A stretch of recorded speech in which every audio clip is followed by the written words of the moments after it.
He's the host of Bonfire, Monday through Thursday, 6 to 8 Eastern, right here on SiriusXM. And Skankfest is coming up. I just love the name, Skankfest. But kind of reminds me of the first two XYs. But Dan joins us. And as you're talking about Roman, I see he's jumping up and down. He's pointing and everything else. So Coach nailed it. Coach nailed it with Lashley. He nailed it. Give him a mouthpiece.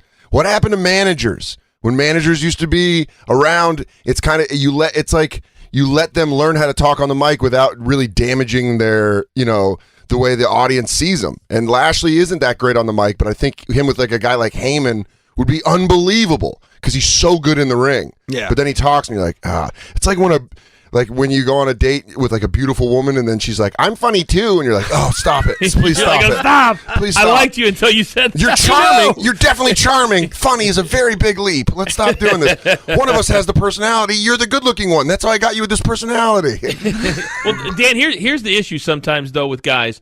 Is that some of them want to do it on their own. Yeah. And they lose they don't see the forest for the trees or whatever that saying is that, wait, if I can get to here and somebody's with me, that's what Brock saw all those years ago. Yeah. He said, I've got Paul. And even when they brought him back and Paul wasn't with him at first, it took one promo for them to say, wait a second.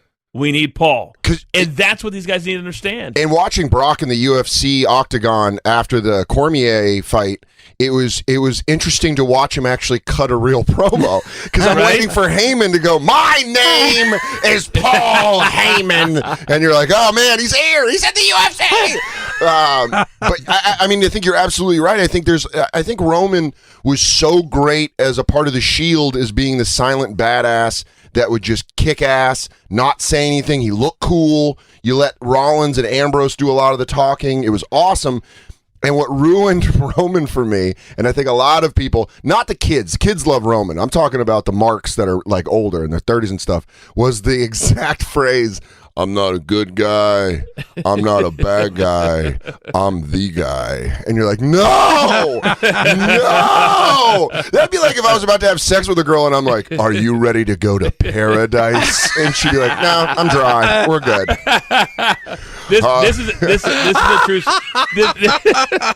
This is a true story before we get too far away from it. And I kind of tell this to not take a dig at the people that say, I've got these rumors and I got these real stories. Yeah. I got this from a direct source. This is 100% fact that when Brock Lesnar came into the octagon and he shoved Daniel Cormier, I said to my source when I was talking to him, who was there and was backstage, I said, man, that they had to have talked about that. They had to have. He's like, he was so pissed because Cormier made it so WWE. Yeah. That Brock was so mad that he did it that way that shove was real. It wasn't planned. It wasn't talked about. Him coming in was. But the shove that everybody said was so WWE, Brock didn't want it that way. You know why? Brock wanted it just on that fine line. Yeah, exactly, because Brock took it the same way. I'm a comic, so when I show up, I'm going to try to be funny. That's just what I do.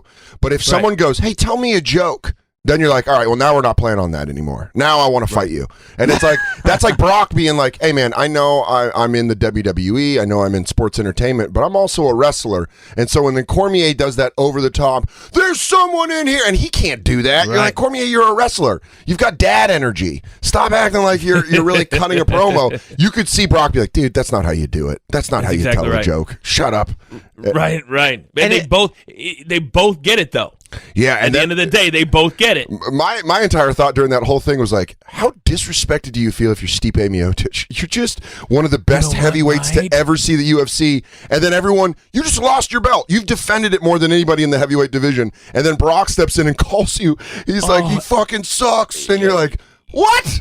you know what's crazy, Dan, is that because it was planned out that way that whoever won would call Brock in. Yeah. Normally, on a normal fight of that magnitude, you interview the winner, and then the loser will stay and get interviewed. And so I was hoping that Joe Rogan would say, "Oh, Brock, you just said that about Steve," but it wasn't planned that way. So Stipe was already long gone. Exactly. That would have been awesome. That would have been amazing. Stipe was still, but plus he's a gentleman. right? Yeah. He's already making videos to raise money for people back in Cleveland 2 days after the fight. So I don't know what he would have said anyway, but it just wasn't planned out that way. But I agree with you. I was like, man, poor Stipe. He gets called. He says he gets sucks. And he doesn't even get time on the mic. Yeah.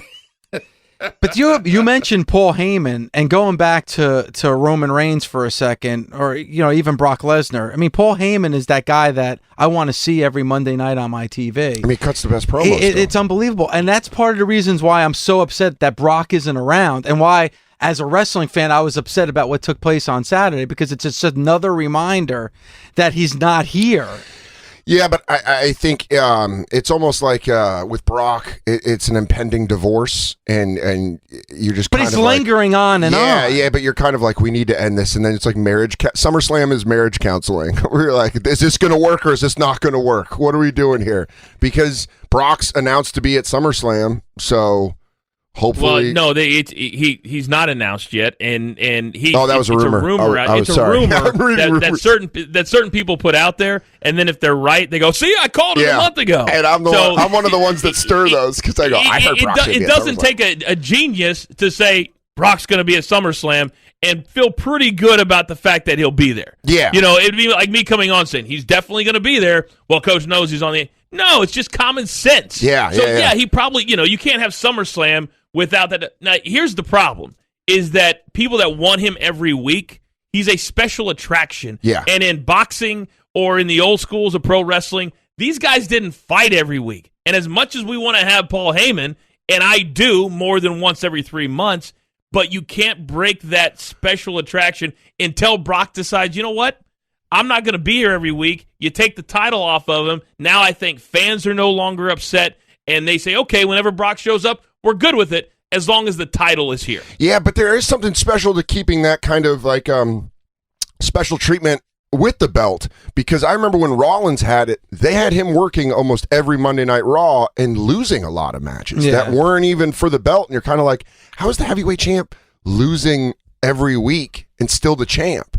So it is kind of nice not to see the belt around sometimes, and you're like, oh, this is big. The belt's up. I agree with you. But to me, there's a fine line, and it can't be 4 months. Yeah. You're talking about every month. You know what I'm saying? Such weekend dad attitude. Why just go back to the old Jack Tunney rules? You have to defend the title every 30 days. I think if you could defend the title every 30 days, then I'm fine with it. But once every 4 months is just crazy. Man, Jack Tunney really knew how to run it. He really did, but now there's no rules anymore. I just saw a super old. Last time I was on here, I did my Macho Man or whatever, which shout out to Bruce Pritchard and Conrad Thompson for putting me really over with that when I first started doing it. But they I just saw a super old one where Macho Man was talking shit to Jack Tunney, and it was one of my favorite things where he was like, "Yeah, President Jack Tunney's trying to stop the madness." Yeah, and you're like, oh man, it was great when you had a person like that, like a Jack Tunney, to blame everything on.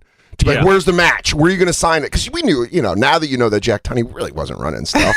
But it was great to have that, to kind of have that figurehead to be like, he's right, you got to defend the belt every 30 days. And I think they should go back to that kind of thing. Well, now it's Kurt Angle who gets, completely beaten down every time he comes on TV. But we kind of know what that is with Paige, and we kind of know what that is with Kurt Angle, where we're like, all right, it's an old, star that's there. But make it just one person over all the brand. That you don't see. Yeah. He's behind the scenes. You just never see him. Figurehead that you're like, this guy sucks. He's not giving us the match he wants, or he is giving us the match he wants.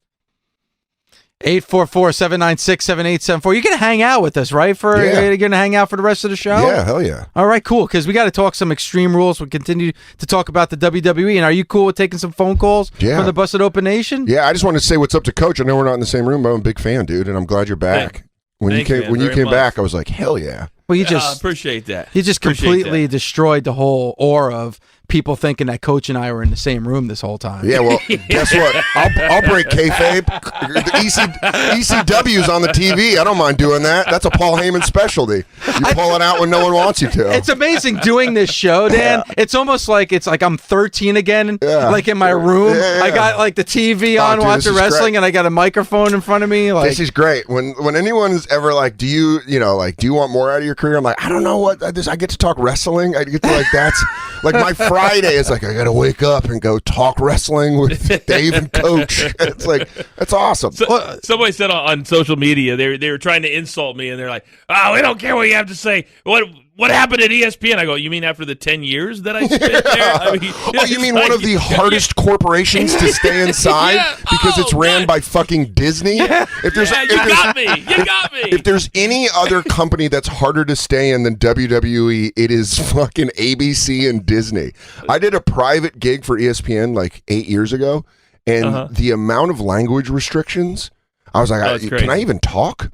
Can I even crazy. say words? What did they say? Did they say like Mickey Mouse won't like that? It was this thing, and Coach, I'm pretty sure you're familiar with this. ESPN does this like, it's like for the company, it's a family night at a amusement park. No, it's at Lake Compounce, right across the street. Right across the street. It's the best night of the year. Yeah. Best night of the year. So they do this whole thing, but they did this like ESPN's Got Talent. So what they wanted to do was have 3 comedians be the judges. I was there. Yeah. I was there. And I was dead broke. I was a waiter, and like a friend of a friend recommended me. And the lady that ran it was so nice. And she's like, the amount of money they gave me was criminal. And I was like a broke waiter. And they're like, you got to come up here, but you can't say any of these words. And I was like, yeah, no, I'll do that just fine. Like, I need that check.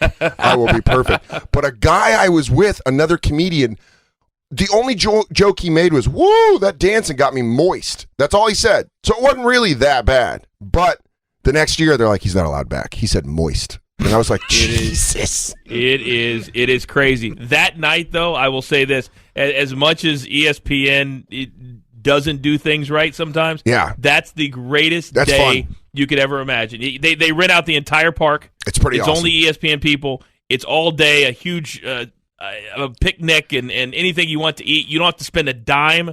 You play all the games. It's amazing. My kids, they're 10 and 8.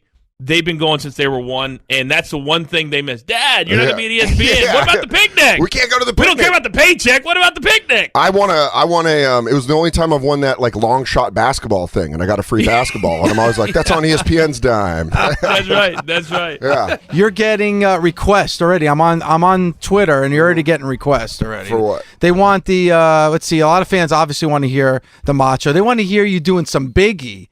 Doing the Macho Man voice. Or you mean Macho doing Biggie? Yeah. Because I do a pretty shitty Biggie, but that would be weird if it was like, and the beat goes on, and the beat goes on. I'm talking to the Hunker Talk man. The one I've been doing is there's one of the guys that I'm on Billions with, David Costable, is an old school wrestling fan. He plays Wags on Billions. And I send him voice memos of André the Giant conspiracy theories. So like he was filming the Motley Crue movie, and I just The Dirt. Yeah, The Dirt, and I just send him a rub like, the government controls the water, which means it controls your mind. And he's like, dude, please don't ever stop doing that. So like just on like a random Tuesday, I'll send him a Andre conspiracy theory. I was there. 9/11 was an inside job. Because Andre is so big, he's the one guy that you probably couldn't argue with conspiracy theories. Yeah, the moon landing, it never happened. We never went to the moon. And you'd be like, well, Andre, I think it's pretty. We never went to the moon. All right, we never went to the moon. That was. Do you guys remember in the Andre Timmy, who's one of our old referees who drove? Yeah, who dude, that guy's my favorite part of that. So we were in Boston this past Monday night, and he was backstage. And he's one of my favorites, and I'm one of his favorites. We have a great relationship. So I was putting him over about his part in the Andre. He's my favorite part of it. Right? And when he was crying about not being there at the end, and but the stories that he didn't tell in the documentary are the best ones. He could literally, I hope they do this someday, because he gets shy. But I would love to see a live event with him and Bruce and Conrad, where he just tells Andre stories, because literally, like, Andre would get into a van, and they had like this specialized van for him that Timmy would drive, and to make Andre comfortable. And he would always have a case of beer cold in the back of the van, and on the rare night or day that the beer was not in the van when he got in, Lord have mercy. Oh, God. Andre would lose Where his is it? mind. Where is it, Timmy? I told you I want the beer. It's not here. Where are you? I want to get drunk. I don't like it. Sober, angry Andre? No, thank you. Hungover? No one talks about the fact that André the Giant had hangovers, and people had to be around for that shit. Where he's like, my head hurts. I want Advil. I need Andre, just have a hair of the dog that bit you. Give me that whole bottle. I mean, what about the fact that for years and years and years, and I guess this is where I have the issues with the alternative history thing that people do, right? That for years and years, Dan, it was, and Dave, that Andre didn't want to put Hulk over at WrestleMania. Yeah. Didn't want to do it. And then you watch the documentary and you realize that he's a jokester. Yeah, he's hilarious. He's hilarious, and that he wanted to mess with Hulk up until the last minute when all along he planned on doing what was right. Yeah. That was the greatest part of it. And knowing that somebody messed with Hulk back then when he was what they call the Golden Goose. Chief Jay Strongbow used to call him the Golden Goose. Yeah. I love that. Well, I love that. There is that moment where you see Hogan's like, he kept asking Vince, like, he's going to do it, right, brother? And then like, and Vince is like, I don't know, Hulk. I don't know. And I love that Andre's like, oh, I'm going to play cards. Let Hulk Hogan worry about it. I do not want him to. Of course I'm going to. I want to eat. Yeah. Timmy, where's the beer? That's going to make me laugh. Just him mad in the van. I'm glad I can help you with that. Oh, dude, that's great. Can you imagine when you put your head in that moment? Because I've been backstage for so many emotional times, and I play them in my head. Imagine what Hulk, like in that moment, what Hulk was like the biggest moment of my career, the biggest moment in wrestling history.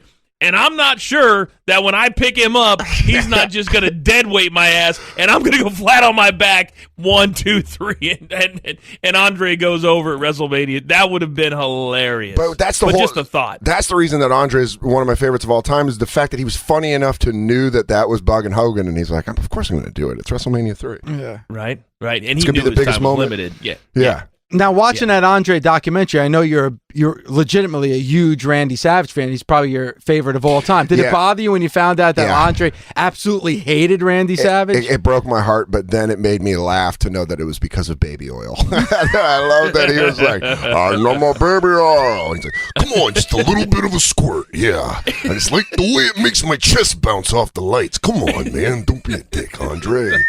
I don't know. You are too slippery. I grab you. You're like a wet ferret. I cannot hold you. Yeah.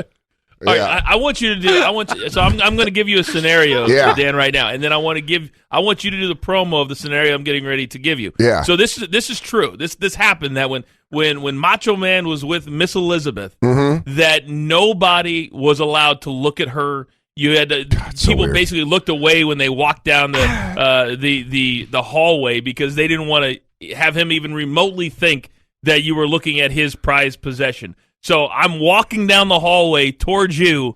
I lock eyes with Miss Elizabeth, and you say to me, yeah, just like looking at an eclipse. You look at her, you might go blind. Yeah, put your eyes down. Look up, look down, look all around. Just don't look at Elizabeth. Yeah, she is the #1 woman in the WWF, and she will remain the #1 woman in the WWF.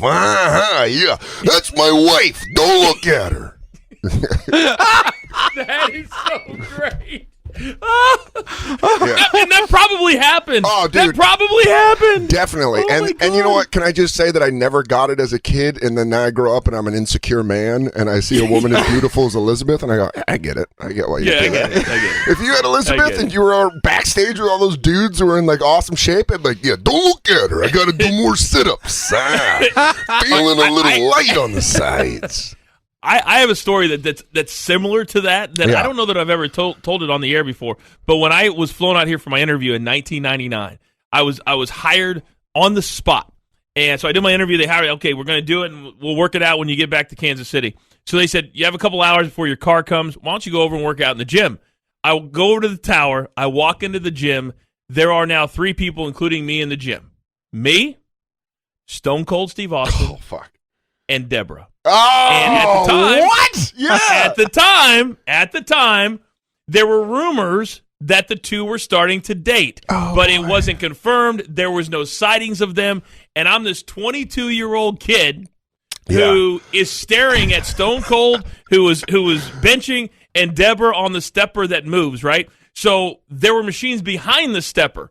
So as I'm trying to figure out what I'm going to do, I'm like, I'm not going behind the stepper. Yeah. Because that can be all kinds of bad. Oh, that can be misconstrued. Yeah, that can be misconstrued in a terrible way. In a terrible way. So all of a sudden, I get on the farthest treadmill away, and Steve comes over and he says to me, "Hey, son, can I get a spot over here?" And he had 325 on the bench, and I go over and I'm saying in my head, if I don't spot him correctly, I could be the reason that the biggest star in the company today is on the sideline, is on the DL. Oh, dude. And so I was like the best spotter you ever saw. And I was like, I called my buddies. I just spotted for Stone Cold Steve Austin. And that was my first experience being in the WWF at the time in 99. You just filled me with so much panic to the thought of him being like, "All right, you ready?" And you're like, "No, no, you're so strong and important. I'm so scared." I'd just be like, I would pull up while he was doing the bench press. I'm like, "Ah!" He's like, No, you do it, you son of a bitch. I'm like, I'm sorry, I can't do this. Are you guys dating? All these thoughts are coming out of my head. I'm new here. I don't want to be here. I'm so scared. I'm so scared of you, rattlesnake, sir. I didn't even know what to do, what to say, who to talk to, because I knew that it wasn't out yet. I knew that and I knew I had seen something that I wasn't supposed to see. That's great. And it was so cool. And him and Rock were like jockeying for biggest star in the business at the time. It was. I mean, 99. That's the top of the Attitude Era. Yeah. Oh man, that's great. Yeah.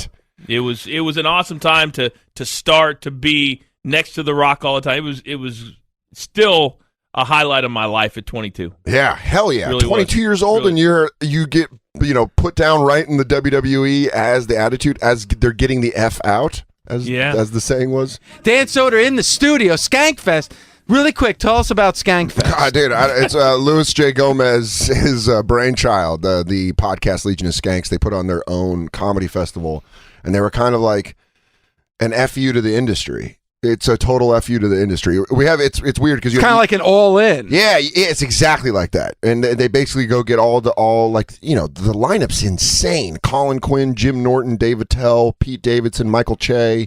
Obviously Big J, Louis J. Gomez, and Dave Smith, who are Legion of Skanks. But me, Ari Shaffir, it's just like, you look at that lineup, it's unbelievable. And it really is just them being like, all these industries, the industry just kind of puts together these festivals and leaves out a lot of great comics. And so Louis was like, fuck this. I'm just doing all my friends from Legion of Skanks. So they're doing it in Brooklyn. It's tomorrow and Sunday. I believe Saturday is completely sold out. Sunday, there might be some tickets left, which I just heard of a show they're doing, which I definitely can't announce publicly, but I'm mad I'm missing it because I fly to Denver on Sunday. So I'm missing the Sunday part of the festival. And there is a show that I wish they're bringing back something that I would fight my mother to see. And I'm going out to Denver for my mom's birthday. So I'm mad I'm missing. I'm so mad I'm missing this. Oh, it'd be like if they brought back Piper's Pit. It's a hell of a tease. Yeah. It's a hell of a tease. I'll tell you, man, I heard about it last night and I told one person and he was like, dude, that's the greatest shit in the world. So I'll reveal what I'm talking about next in 2 weeks on the bonfire when I'm back. But cool. It's crazy. Yeah. Awesome. All right, let's go to the Busted Open Nation. Dan, this is your first time experiencing the Busted Open Nation, so I hope they're gentle. Yeah. 844-796-7874. I stretched. Let's go out to Kenny in Long Island. Kenny, what's going on? Hey, fellas, how are you? What's up, Kenny? Good. Very good. Hey, Dave, I heard that lineup. That's definitely a skank fest. Yeah, hell yeah, it is. Okay. Second, hey, Coach, next time Hansie gets on your case, just call him by his real name, Imran Khan. That'll get him off. That's another. Second, as far as you being a shill, dude, whether you're trying not to be, you certainly sound like one. And correct me if I'm wrong, Dave, you do the voice, the guy over there, Rob, whatever your name is. No, his name's Dan. I'm Dave. Dan, our guest is Dan. Dan, the guy who does the voices. Yeah, you've been doing some morning drinking there? Tell me that Coach don't sound like Tom Arnold without the Coke. Yeah, sure, dude. And you do a great André the Giant. Later, thanks. guys. Thank you. All very right, much. Kenny, thanks so much for the phone call. Holy shit, what a girlfriend-dad call that was. That's like when you're talking to your girlfriend's dad and he's buzzed at a barbecue and you're like, I don't think this guy knows what the fuck he's talking about. He's like, your name's Don, right? Don, how long you been with Cassandra? You're like, sir, we've met multiple times. Can you guys think about this for a second? This? If you make comparisons to what these fans accuse me of doing, it'd be like Steph Curry coming on NBA radio on Sirius and going, I hate the NBA. I hate the fact that I make $40 million from this company. Or LeBron James. I hate it's the most ridiculous, but because it's wrestling, then can't talk about the company. You know, look at you. It's like, you're a shill. That's what he called you. A shill for the company. You're like, oh, you mean the reason my kids eat? Yeah, I guess. Right, exactly. Well, you know what we should do? It would be like on Impractical Jokers. We should find like 10 hardcore fans that called me a shill, go up to them and give them fake jobs. Like offer them fake jobs. Oh, watch them turn. Watch them immediately turn. Oh, my God. It's the best product. Ring of Honor and New Japan are leagues below. You don't understand the production value of WWE. Where 6 months ago, they're like, if they knew anything, they would do exactly what they're doing with the G1 special in San Francisco. By the way, shout out to the Impractical Jokers, Sal Volcano, who I believe I'm going to SummerSlam with. So, Coach, we'll see you. I'll be I think I'm going to SummerSlam with Saul. All right, cool. Hey, by the way, there's a show on the Friday night. If you guys can make it, I think I'm going to come down early for it. That Dolph Ziggler's putting together at Caroline's. Son of a bitch. A comedy show. Yeah, I would love to see that because I'm a big Dolph guy. Yeah, so I think I'm going to come down for that. And I got over with him because I said, Dolph, give me the information. I'll buy my own ticket. Because as you know, there's nothing worse, Dan, than when your friends call you and go, when's your show? Yeah. Can I have 4? Oh, I'm going to be in San Francisco the 19th through the 21st of the Punchline, and my family's from San Francisco and Denver, and I'm back-to-back weeks San Francisco and Denver. I'm at Punchline and Comedy Works, and my inbox is mostly just like, hey, you think I can get 5 tickets to the Friday Night Late Show? And you're like, fuck yeah, sure. I guess. Do you know I fuck get paid my by bonuses. the door? Come on. Yeah. Come on. So I guess we're just saying fuck your bonuses all weekend? Yeah. Cool. Thanks, guys. I'm Take it glad. right out of your back pocket. And then there's a good chance that one of my drunk cousins can heckle me while I'm in San Francisco. Fantastic. Really look for it. But Well, honestly, the caller was calling Coach a shill, and we were talking about this in the break.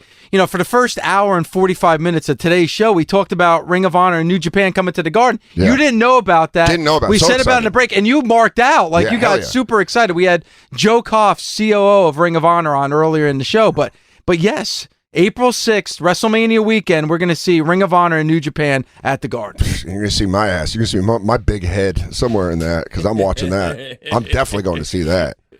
Would you see that over NXT?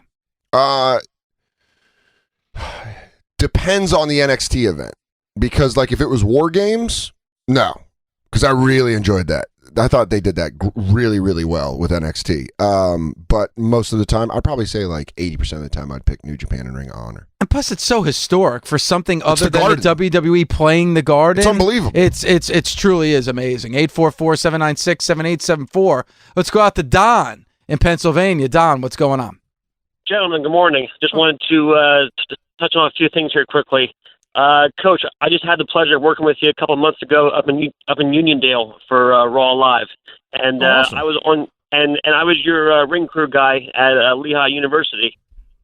Oh, wow. Good to talk to you again. Thank you. So yeah, just wanted to again send my absolute welcome home to you, and just want to tell you again, man, it's awesome having you back on the broadcast panel. Thank you. And you are the reason pretty much every night why I watch Raw, man. I love what you're bringing to the table, and love your insight. Cool. Thank you very much. I appreciate it. Is that it, Don? Got one more thing for the coach, and I can absolutely say that I think the Busted Open Nation and the universe would love this.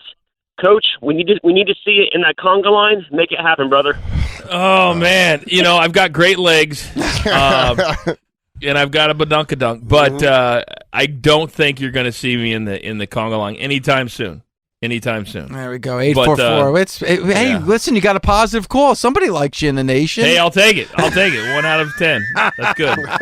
Hey, he didn't call you a shill. It would have been great at the end. He goes, by the way, you're still a company shill. He goes, Coach, I love you. I love having you back. One last thing. You're a real shill. Don't give the nation any ideas, Dan. Don't give him any ideas. Let's go out to Dave in Oregon. Dave, what's going on, my friend? Hey there. I just wanted to let you know that I think Dan Soder would make an amazing co-host if your other co-host could not make it. Wow, thank you, man. I appreciate that. I love talking wrestling. So, yeah, that's a very nice thing. Yeah. Thanks, man. You're doing a great job, and Dave LaGreca, you do an okay job. Okay, well, at least wow. it's okay. At least it's okay. I appreciate that. I've only been doing this freaking show for 9.5 years, so I'm glad to hear that, Dave. I always like when wrestling. I'm just glad that you haven't had a stroke yet. It's going to happen. I will say this, and Dave, thanks for the phone call, I think. If I had to work with the coach, though today, Coach, I would have to say it's been pretty calm. Hasn't gone crazy. But I think if I did work with you, no offense to you, if I worked with you 5 days a week, I probably would have a stroke. You would have a stroke. And I will say this. I probably hosted Mike and Mike at ESPN Radio, one of the great radio shows of all time, probably 60 to 100 times. And never once did we take a phone call or did I listen when I watched the show and they go, hey, Greenberg, you're just okay. Hey, Greenberg, you suck. Hey, Golick, you're terrible. Who cares if you make $5 million a year? You suck. It's unbelievable. That's one of my favorite thing about wrestling and wrestling fans specifically is no one. There's never a time where everyone's over. It's always just one person. Even if even the super marks, like if you went to like the smarks that watch like New Japan, and you'd be like, Kenny Omega's pretty awesome, right? And they're like, he's the best. What about Will Ospreay? He's all right. And you're like, they can't both be over. They can't both be over. Well, that's the show. Yeah. Because I'm kind of the voice of the fan, and then you have Coach who's the show. So you know it's going to be happened to me. You know what's never happened to me in literally 20 years of going to every airport in the world, 70 countries. Is I get it on social media, but never once has somebody walked up to me in an airport, and I would actually probably respect them, Dan, if they did. Walked up and said, listen, I watch Monday Night Raw.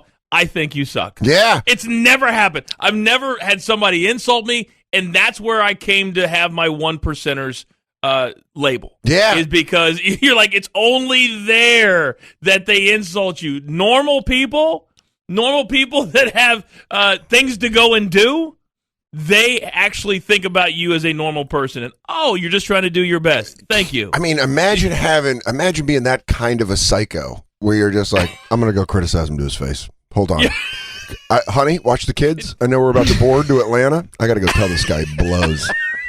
You're like, hey, you suck. I'd be like, dude, you're a dangerous man. If anyone did that, I'd be like, fucking hats off to you. I mean, go fuck yourself, and I hope your plane crashes. But hats off to you. Someone just walks up and says that shit to your face. Oh, my God. Can you imagine? Yeah. I probably wouldn't know what to say. And then I'd probably I'd laugh. I'd just be like, man, you are. I wouldn't shake their hand because I'd need hand sanitizer. Yeah. I'd probably give them the fist bump. Fist bump, and then you gotta give them the stone cold stunner right in the middle of the airport. It's like, and they'll go, we didn't know you were so big. Then you do the head over. Fuck you, yeah. Oh, dude, that's my favorite when someone's like, you're so big. My favorite band of all time is Queens of the Stone Age, and the only time I've met Josh Homme was real quick at a radio station I worked at, and my friend Greg goes, man, you're big, and Josh Homme just goes, don't you forget that. That's exactly right. What a great way of saying, don't fucking talk shit. How big do you think Big Show is, you idiot? Yeah, it's great. Dan, thanks so much for dropping in, man. This time flies by when you're in studio. Oh, man, I always have fun coming on Busted Open, dude. Now, before we go to the quintessential LaGreca speed round, I do want to bring to people's attention that we have Extreme Rules on Sunday. So what's the match you're most looking forward to, Dan? Honestly, this sounds weird, but I've been loving the Ziggler, Drew McIntyre, Seth Rollins angle. I'm really excited to see that for the Intercontinental Championship. I mean, I think that's going to be like, I love the way Ziggler and Rollins work and add in Extreme Rules, and I think it'll be a lot of fun. And I like that McIntyre's kind of like the Diesel to Ziggler's Shawn Michaels, and it's just like I loved the match on Raw between them. Yep. So I'm really looking forward to that match. And Nakamura Hardy for U.S. champion. That should be interesting. And I have a sneaky suspicion that Nakamura is going to be your new United States champion. I hope so, man, because I love Shinsuke. Yeah. I love the King of Strong style. And you know what? We talked to Elias on our show yesterday. Elias not on the card. I have a sneaky suspicion, Coach, that he may show up on Sunday somehow, some way. I mean, if he's going to be in Pittsburgh, you might as well stop by the building and say hello with a guitar. Yeah. You never know. But definitely for a lot of the guys, and I think sometimes this gets lost, is that they all want to be on the Big Four. And the Big Four, as we know, is coming next month at SummerSlam. So these guys need to put on a performance that gets the attention of the powers that be and say, okay, you've got 4 weeks to get into one of those matches. And so that's what, to me, is going to be on the line this Sunday at Extreme Rules for all of the talent, and they know it. Also, too, Daniel Bryan and Kane, Team Hell No, getting back together again. Is there any chance we have new SmackDown Tag Team Champions? I don't know, man. The Bludgeon Brothers are great. I think they're starting to get with the crowd starting to get with them. Yeah, because at first everyone was like, "What the hell?" And then, I mean, it's such a weird thing. Sometimes you get that whiplash as a fan of being like, "But that's Luke Harper, and he's a member of the Wyatt family," and you're like, "Now they're just the Bludgeon Brothers." But then now you're right. It's like it grows, and now people are kind of like, "All right," they put the hammers down, they mess everyone up. And I liked that 10-man tag that happened on SmackDown this week. That was a lot. That was a lot of fun. SmackDown was really good. SmackDown was really good this week. And a lot of times those 10-man tags can just get too chaotic, but I like the way it all worked. And yeah, that was fun. That was a lot of fun, especially seeing Insanity. Yeah, people ask me all the time why sometimes it feels like SmackDown is better than Raw. And I say, well, you're comparing the two, but it's apples and oranges. And I've gone on record as saying that I wish that Raw was only 2 hours like it used to be. But you got to take the good with the bad, and the good is you got billions of dollars in TV money. Yeah. Bad is, USA Network is not going to say, you know what, take back an hour. That's 52 hours of advertising a year that we're just going to hand back to you but not give you back any of the money. It's not going to happen. We're rebooting Pacific Blue, so take back an hour of that of Raw so we could... Also, we have AJ Styles, your WWE champion, going up against Rusev, and you have Alexa Bliss, your Raw Women's champion, going up against Nia Jax. So the question for the two of you guys, what's going to be the main event at Extreme Rules on Sunday? I saw a list the other day, and it had Roman and Bobby at the top, but it was just they were just giving us the list. Oh man, so, you just had Coach. I just want to let you know, you just had someone punch their steering wheel when you said that. There's someone in their car somewhere that went, "Fucking no, not Lashley and Roman last." It was just a list. It was just a list. You just infuriated someone. I know. I kind of did that. I kind of did that on purpose. I know. That's why I'm such a big fan of it. I didn't actually see a list. I didn't really see a list. That's going to be the main event on Sunday. I'm not a good guy. I'm not a bad guy. I'm the guy that goes last. I think what will happen is I think it's going to be Seth and Dolph going last, or they could start the show. They'll either start the show or or you'll have AJ and Rusev. I think it's between those three. I would say Seth. I really do. My guess is Seth and Dolph start it. Interesting. Because those are those are just two of the best workers in the company. Hot way to start. That's for sure. Yeah, just to get them going.